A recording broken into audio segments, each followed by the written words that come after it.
the news you count on. NBC2 News at 5:30. Yeah, it's much better than the trailer.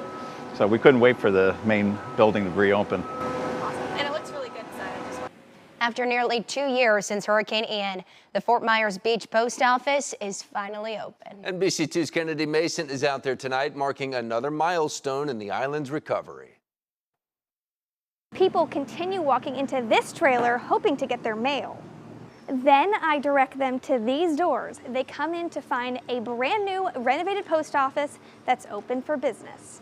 Buying stamps, sending packages, and getting your mail are all tasks that can easily get done now that the Fort Myers Beach Post Office building is redone. Oh, I'm so happy. It's my go-to post office, and just to have it back up and running, full services, so much easier now. Nearly 2 years after Hurricane Ian, the building is renovated, which means customers no longer have to use the temporary trailers. It's much better than the trailer.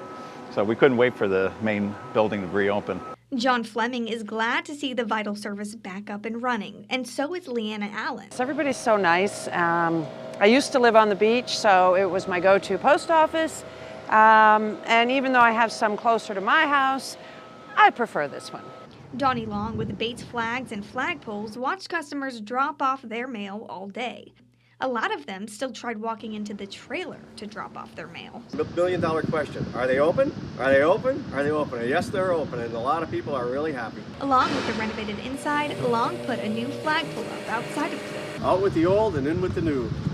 What's left of Ian has now got a new flagpole. It's now a fully repaired post office just in time for the busy holiday. If you don't have a post office on the beach, it means you have to leave the beach. And in season, holiday weekends, 4th of July coming up, it's impossible to leave the beach and get back in time.